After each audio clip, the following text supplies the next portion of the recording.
Benjamin Netanyahu और Trump को उसी के देश में बहुत बड़ा झटका लगा है। आज हम उसी के ऊपर बात करेंगे। भारत के सपूत जोहरान ममदानी ने ट्रंप को ऐसा झटका दिया है जिसके उभरने के लिए वो छटपटाते हुए नजर आएंगे। आज हम उसी के बारे में आज हम बात करेंगे कि न्यूयॉर्क में ऐसा जोहरान ममदानी ने क्या कर दिया कि ट्रंप को पागलपन के दौरे फिर से पड़ने शुरू हो गए हैं। और इसका असर इसराइल पे क्या होगा, जंग पे क्या होगा, और जो इसराइल और अमेरिका के रिश्ते हैं उस पर क्या होगा। आज हम उसी के बारे में आपसे बात करेंगे। हुआ ये है कि जैसे भारत में होता है, अगर सांसदों को चुनाव करने के लिए किसको टिकट देनी है किसको नहीं टिकट देनी, ये हाई कमांड डिसाइड करती है।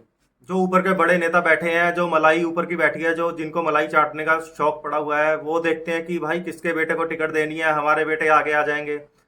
कोई पार्टी का छुटका मुटका बंदा उठ के आगे ना आ जाए तो हमारी कुर्सी को खतरा हो जाएगा। तो जैसी तानाशाही भारत की पार्टियों में चलती है कि किसको टिकट देनी है किसको नहीं देनी, वैसी तानाशाही अमेरिका में नहीं चलती। हुआ ये है कि आने वाले सांसदों के चुनाव के लिए पार्टीज में प्राइमरीज चुनाव होने थे। प्राइमरीज का मतलब मैं आपको समझाता हूँ कि प्राइमरीज ऐसे होता है कि कौन मेयर की, कौन सांसद की टिकट के लिए खड़ा होगा, उसका चुनाव पार्टी के बंदे अंदर से वोट डाल के करते हैं। इसी बीच जोहरान ममदानी ने ऐसा खेल किया है कि जो अमेरिका के यहूदी हैं वो किस कदर ट्रंप से नाराज हैं और किस कदर नेतन्याहू से नाराज हैं। जो उन्होंने गाजा में किया है वो उनकी नीतियों के साफ साफ खिलाफ नजर आते हैं। अब जो लोग धर्म के नजरिए से देखते हैं कि सारे यहूदी एक जैसे होते हैं, पर इसका उल्टा है। सारे यहूदी एक जैसे नहीं होते, जैसे सारे मुसलमान एक जैसे नहीं होते और सारे हिंदू एक जैसे नहीं होते। उसी चीज से धर्म का ढक्कन जो लोगों के दिमाग पे चढ़ा हुआ है उसको साइड करने का काम न्यूयॉर्क के यहूदियों ने किया है। कहा जाता है कि न्यूयॉर्क में सबसे ज्यादा यहूदी रहते हैं और वो यहूदियों का वो तबका सबसे ज्यादा खिलाफ नेतन्याहू और ट्रंप के खिलाफ ही दिख रहा है। जो जंग के खिलाफ है, जो गाजा में जो जो कुछ हुआ जा रहा है उसके खिलाफ है। तो उसी के चलते ट्रंप को एक करारा झटका दे दिया उन्होंने। हुआ ये है कि जो डेमोक्रेट चुने जाने थे उसमें 3-4 लोग ऐसे चुन लिए गए हैं जो इसराइल की नीतियों के बिल्कुल खिलाफ है। मतलब कि जोहरान ममदानी ने ऐसी गेम पार्टी के अंदर घुमाई है कि वो लोग चुन के आ गए हैं जो जंग के खिलाफ है, जो इसराइल की नीतियों के खिलाफ है, जो इसराइल सीधे सीधे अमेरिका की पॉलिटिक्स में दखल दे के रखता है, जिसकी मर्जी के बिना कहते हैं कि पार्टियां सर्वाइव ही नहीं कर सकती। जोहरान ममदानी ने ऐसी गेम घुमाई है कि उस ट्रंप की डेमोक्रेट पार्टी में 3-4 बंदे ऐसे चुन के आ गए हैं कि जो इसराइल की नीतियों के खिलाफ है। आप समझ गए, इसराइल की नीतियों के खिलाफ है तो खुद ब खुद नेतन्याहू के खिलाफ हो गए और ट्रंप के खिलाफ हो गए। ट्रंप ये सोच के परेशान है, 3 वो लोग जो हमेशा इसराइल की मजम्मत करते थे, इसराइल की नीतियों के खिलाफ बोलते थे, वो तीनों जीत के डेमोक्रेट में सामने आके बैठ गए हैं। अगर 3 लोग जीते हैं तो हारे कौन है? आपको सुन के झटका लगेगा, हारे वो लोग हैं जो नेतन्याहू के खास चमचे थे, जो इसराइल की और गाजा के ऊपर हो रहे हमले की नीतियों का खूब समर्थन करते थे। उनको हरा के साइड में बिठा दिया गया है। दूसरी खबर आपको मैं ये देता हूं कि डोनाल्ड ट्रंप संसद में और राज्यसभा का चुनाव है वो भी हार गए हैं। जो हार गए का मतलब कि जो बिल उन्होंने पेश किया था वो बिल गिर गया। ट्रंप की पार्टी के खुद के 2 बंदों ने उसके खिलाफ वोट करके इस बिल को रद्द कर दिया है। मतलब डेमोक्रेट भी ट्रंप के खिलाफ है। कुल मिला के इसराइल विरोधी जो लोग हैं वो अमेरिका में मजबूत होते नजर आ रहे हैं। एक नई लॉबी खड़ी होती नजर आ रही है कि जो इसराइल समर्थक नहीं है, मतलब जो मागा वाले लोग थे वो भी ट्रंप के खिलाफ वोट करके आए हैं, क्योंकि वहां पे ऐसा रूल है कि खुद डोनाल्ड ट्रंप जंग शुरू नहीं कर सकते। जंग शुरू करने के लिए उनको सेनेट की मंजूरी लेनी होगी। अब उनके ही बंदे खुद के जो उनकी पार्टी के लोग हैं अब उनके ही खिलाफ वोट दे देंगे, तो आप समझिए कि डोनाल्ड ट्रंप को अपने को आपको बचाने के लिए कोई पार्ट आगे चल के कोई जंग शुरू करनी कितनी आसान होगी, कितनी मुश्किल होगी। मतलब जो मिड टर्म इलेक्शन के लिए ट्रंप ने अपनी नई रणनीति को अपनाया था कि इसराइल का साथ देना और ईरान के साथ जंग करना, ये दोनों नीतियां ईरान की अमेरिका की फेल होती नजर आ रही हैं। अब ट्रंप को दिक्कत ये है कि अगर वो जंग शुरू करते हैं तो मार खाते हैं, अगर वो समझौते को नहीं तोड़ते तो फिर फंसे पड़े ही हैं। पूरी अमेरिका में ट्रंप की जितनी थू थू हो रखी है उतनी तो इसराइल में नेतन्याहू की नहीं हुई। नवंबर में मिड टर्म इलेक्शन में ट्रंप की हालत क्या होगी, उसी के बारे में हम आज थोड़ी सी बात करते हैं। तो अब ट्रंप ने अपने आप को बचाने के लिए उसने झूठ बोलना शुरू किया। जैसे बोला कि मैंने भारत पाकिस्तान का युद्ध रुकवा दिया भाई, अब मुझे नोबेल पीस पुरस्कार मिलना चाहिए।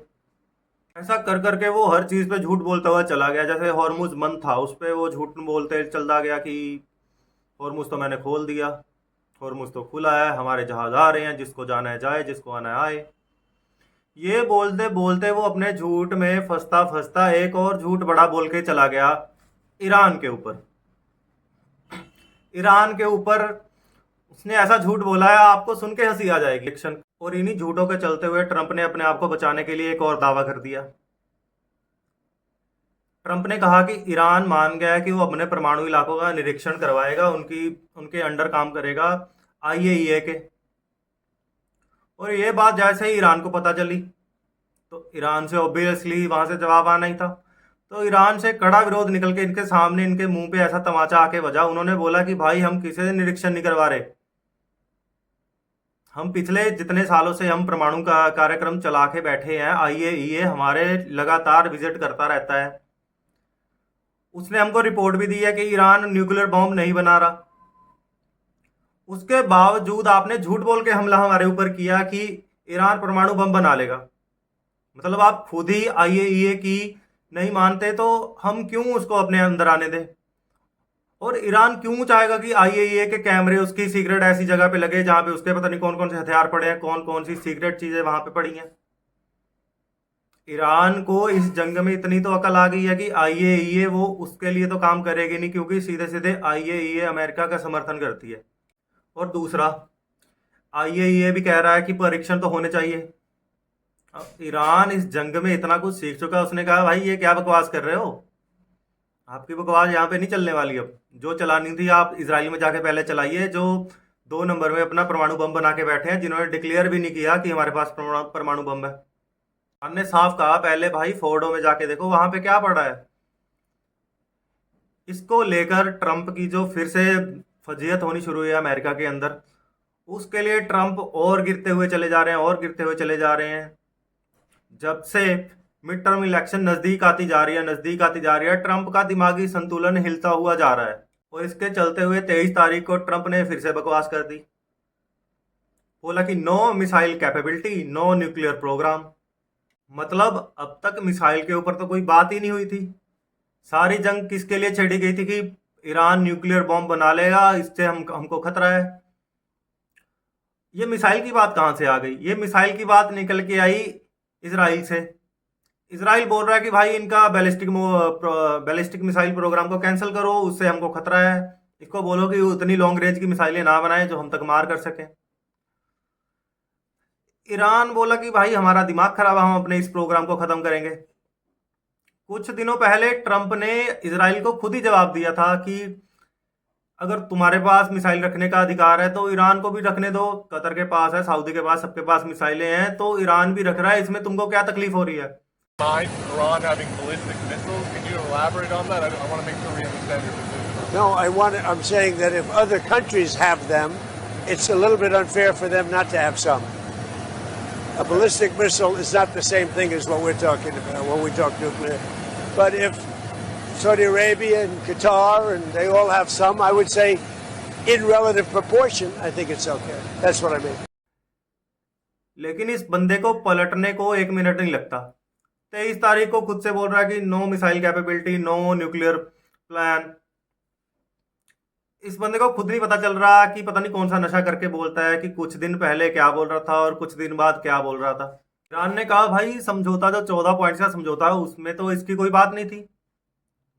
वहां बस थोड़ी बहुत बात यूरेनियम की हुई थी, जो उन्होंने इनरिच कर लिया है उसको थोड़ा ठंडे बस्ते में डाल देंगे, उनको वैसे नॉर्मल माइल्ड कर देंगे, जिससे आपका खतरा खत्म हो जाएगा। जो आपको डर है वो हम उसको खत्म कर देंगे। और वैसे भी हम न्यूक्लियर बॉम्ब बनाने वाले नहीं थे, हम तो इसका यूज अपनी इलेक्ट्रिसिटी प्रोडक्शन में करने वाले थे। अब ट्रंप को आगे चलते हुए इलेक्शन के लिए खतरा नजर आता है।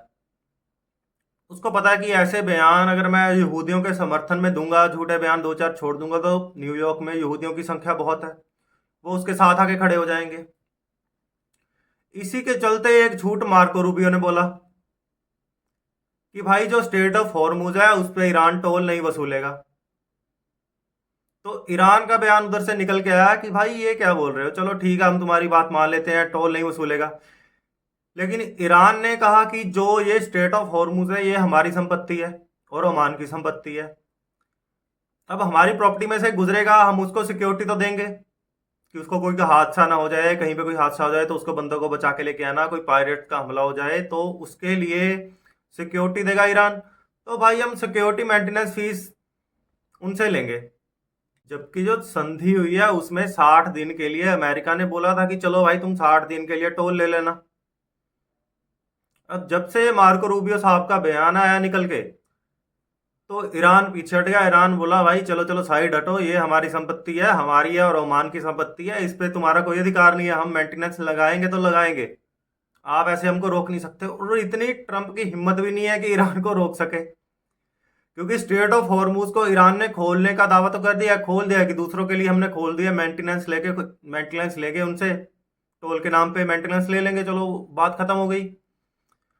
ट्रंप की इतनी हिम्मत नहीं है वहां से एक जहाज इजराइल का गुजार सके, और ये बात कर रहा है स्ट्रेट ऑफ हॉर्मुज पे हम टोल नहीं लगने देंगे। इसके बीच इन्होंने नई बात शुरू कर दी कि हमास जो ग्रुप है वो टेररिस्ट ग्रुप है, उसको रोको। अब आपको एक नई बात बताता हूँ, शायद आपको पता नहीं होगी। जो हमास है, जो पैलेस्टीन के मुद्दे में हमास की सरकार चुनी गई थी, हमास चुनाव में खड़ा हुआ था, हमास की गवर्नमेंट चुनी गई थी वहां पे, और इजराइल ने समर्थन किया था हमास का, वहां पे चुनाव करवाए थे, निष्पक्ष चुनाव कराए थे। अब पैलेस्टीन अलग देश बन के बैठा है, वहां की सरकार चुनी गई, और अब अगर इजराइल उस पर हमला करेगा तो भाई वो चूड़ियां पहन के बैठेंगे हमास वाले, वो बात रिटेलिएट करेंगे, वो अपना एंटी उसके सामने जाए खड़े होके अपना संघर्ष उसके सामने करेंगे ही ना। तो ईरान बोल रहा है कि भाई आप कैसे बोल सकते हो कि हमास कोई टेररिस्ट ऑर्गेनाइजेशन है। आप ही के इजराइल ने आप ही ने मिलके पैलेस्टीन में चुनाव कराए, हमास वहां से चुन के आया था। तो अब समझौते में तो ऐसा कुछ ईरान ने नहीं लिखा हुआ कि हम हमास को गाजा में रोकेंगे, क्योंकि जो हिजबुल्ला है और हमास है ये दोनों पॉलिटिकल पार्टीज हैं, ये बोलते इनको टेररिस्ट हैं। अब आप किसी के देश में घुस के उनको मारे लगोगे तो सामने से वो आके खड़े होंगे, तो आप उसको टेररिस्ट बोलो या रेजिस्टेंस बोलो, कुछ भी कह सकते हो। तो ईरान ने साफ किया है कि हम इन दोनों का समर्थन करते रहेंगे, लेकिन जो समझौता हो उसमें सीधा सीधा गाजा के बारे में कुछ नहीं लिखा हुआ। मतलब टोटली अगर इस बात का निचोड़ निकाला जाए ना, ट्रंप झूठ पे झूठ बोले जा रहा है। वो अंदर से यही मान के चल रहा है कि वो ईरान की जंग हार चुका है, लेकिन डोनाल्ड ट्रंप का मेन मकसद है, जो मेन मोटिव है वो वोटर है, कि कैसे वोटर को अपनी ओर किया जाए। अब आप बोलेंगे सीधे सीधे कैसे आ रहा हुआ है, तो भाई जो ट्रंप ने जो तेल बेचने के लिए ईरान के ऊपर सैंक्शन लगा रखे थे वो 60 दिन के लिए हटा दिए हैं, कि जहां भाई जितना तेल बेचना है बेच। और जो अमेरिका ईरान का पैसा दबा के बैठा हुआ है, डॉलर रिजर्व उसका दबा के बैठा हुआ है, वो भी धीरे धीरे रिलीज कर रहा है। और अपनी इज्जत बचाने के लिए लोगों के बीच पता क्या बोल रहा है कि जो हम पैसा ईरान का रिलीज कर रहे हैं ना, उससे वो हमारा ही माल खरीदेगा। जो पैसा ईरान कमाए, जो पैसा ईरान का है जो हमारे पड़ा है, वो हमारे पास ही वापिस आएगा। अब बाकी आपको पता है ईरान के लोगों का आईक्यू और अमेरिका के लोगों का आईक्यू आप सबको पता ही है। फिर अगर नहीं पता तो गूगल करके देख लेना, आपको अंदाजा लग जाएगा कि अमेरिकन किस लेवल के दिमाग के होते हैं। तो ये दो बातें साफ करती हैं कि तेल को छोड़ देना। अगर ईरान का एक ही काम हो जाता है, दो काम हो जाते हैं। अगर तेल रिलीज हो गया, तेल जितना मर्जी जहां पे मर्जी बेचो। जो अड़चने थी उसके रास्ते में, जो अपना बैरिकेड लगा के बैठा था कि हम यहाँ से ईरान का जहाज नहीं गुजरने देंगे, वो सारे उठा के वहां से निकल के चला गया। जो डॉलर रिजर्व था वो भी उसने रिलीज करना शुरू कर दिया।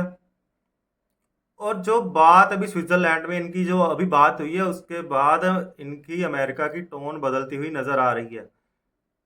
इस बात से साफ साफ पता चलता है कि डोनाल्ड ट्रंप का मेन मोटिव पावर है, मेन मोटिव वोटर है। उसका मेन मकसद यही है कि वो मिड टर्म इलेक्शन जीत जाए, कैसे भी करके जीत जाए, उसकी फजीयत ना हो। इसीलिए वो बार बार झूठ पे झूठ, झूठ पे झूठ, झूठ पे झूठ बोले जा रहा है। और इसके बारे में कल हम वीडियो में एक नई बात करेंगे। अगर आपको वीडियो अच्छी लगी तो वीडियो को लाइक करें, चैनल को सब्सक्राइब करें। Thank you so much.